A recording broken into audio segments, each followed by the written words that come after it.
Hello everyone, and now welcome to Game 3 in this best of 3 series between CuteZerg and Revival. CuteZerg spawning as the red Protoss on the bottom left hand side of the map. Meanwhile, Evil Genius's Revival spawning as the blue Zerg. Now, you would think with Evil Genius as a sponsor, Revival would be EG Revival RC already. Not quite sure why he's not playing under the title Evil Geniuses at this point in his career. So far, we are seeing a pylon now being placed down by CuteZerg, and CuteZerg perhaps getting a little bit of a lucky break in game 2. Revival never really spotting that observer, not really knowing that CuteZerg knew every step that Revival was doing. And with that, without the element of surprise on a drops become fairly ineffective. Now, if we also saw perhaps some Hydralisks in that composition as well, Hydralisks do attack much more quickly, have a lot higher DPS, and is also much more effective against Stalkers and Immortals than Roaches are, and still take the same amount of space. We may have seen or saw a different type of engagement.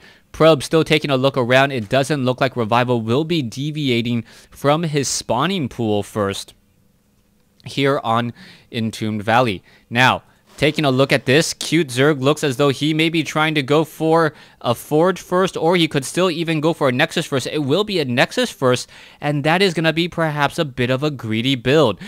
CuteZerg now knowing Revival's build, knowing that he's not taking gas, and with that, he believes he can go for a Nexus first without really getting pressured.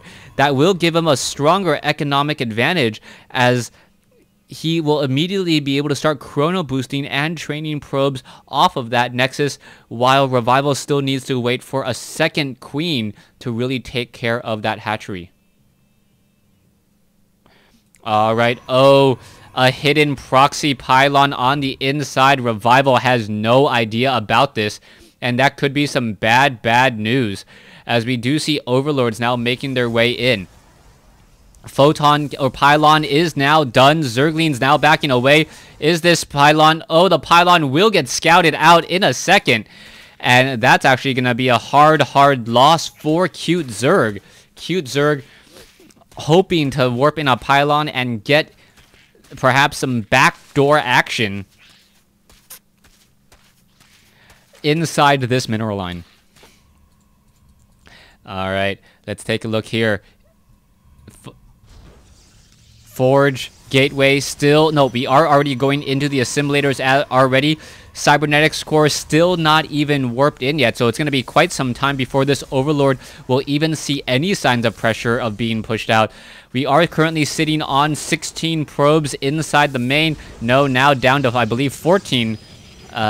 14? Yeah, 14 probes inside the main. CuteZerg, once he gets up to 16, will transfer them back over to the main base, as the probe was able to slip inside and return home. Revival being a little bit gutsy and daring with that third base, and CuteZerg does know about this. I am still surprised that CuteZerg has not tried to do a 2-base timing with Immortal Sentry all in, as that is one of the ways to really pressure and punish a Zerg player who tries to fast expand too quickly.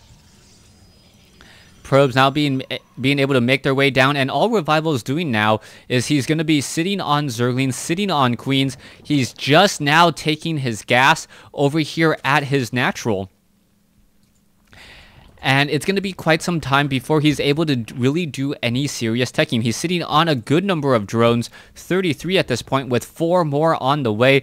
That spawn larva will be happening in just a moment as well. And we are going to see the Queen now make its way over to the third base here, get off and inject, and I believe Revival will be able to get up into about 50 harvesters at the 7-minute 30-second mark. Now, what is Revival's follow-up play going to be? His strategy is still sit back, relax, and have CuteZerg bring the fight to him.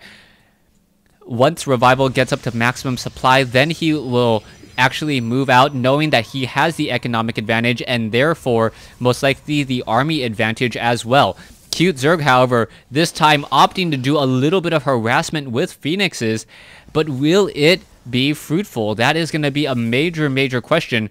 These Phoenixes do move around very quickly. One sentry, one stalker will finish off this Overlord in just a matter of seconds. More gateways now warping in. The Overlord will not spot them. Down it goes, as we're now finally getting up into our third and perhaps even our fourth Phoenix. Chrono boosted Phoenixes only take 25 seconds to build. They do build rather quickly.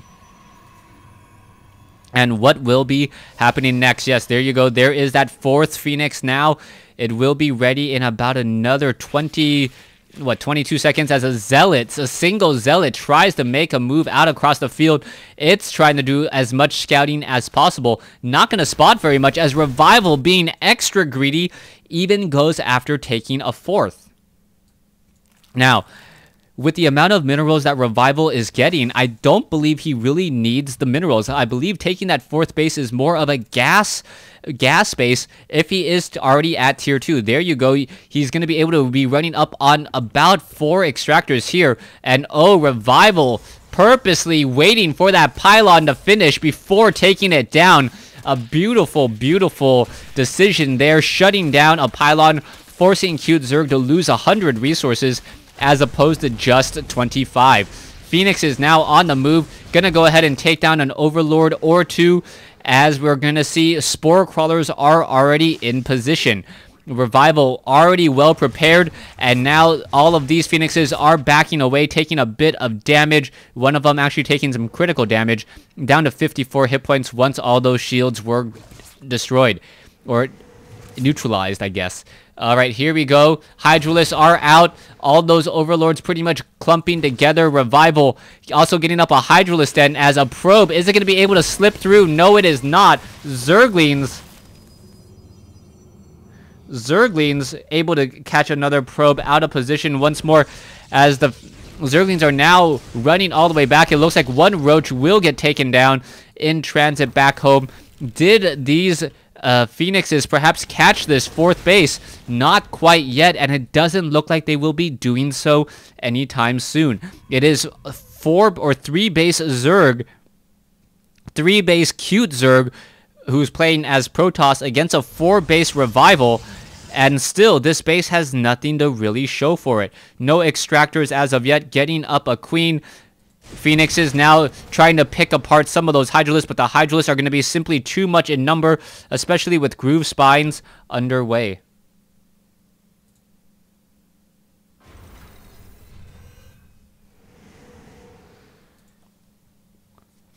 Revival sitting at 121. CuteZerg still sitting at 100 supply. Sentry, Zealot, Stalker, Immortal looking to perhaps push over here at some point, but he still doesn't know that base has been taken. That is not your typical 4th base. Most of the time, Zerg players will actually be expanding here, but expanding here is not that bad of an option.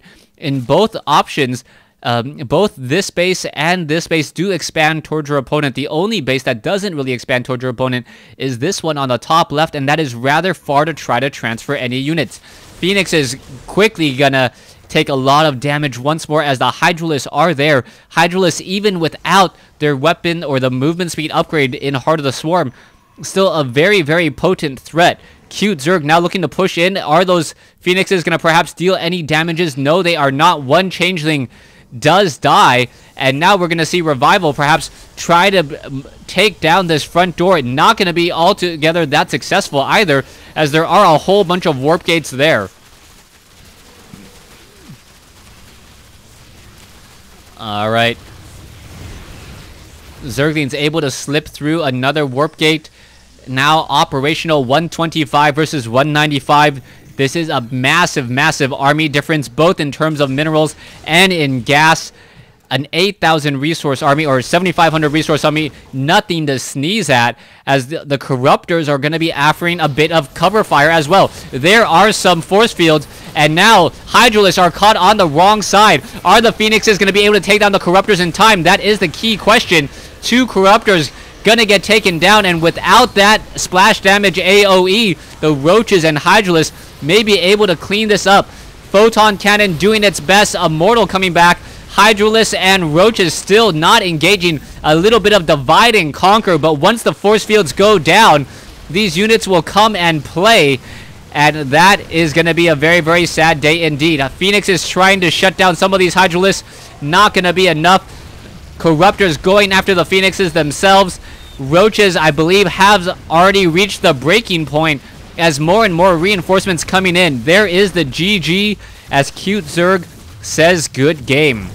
Thanks for watching. Thanks for listening. Hope you guys enjoyed Game 3 in this Best of 3 series.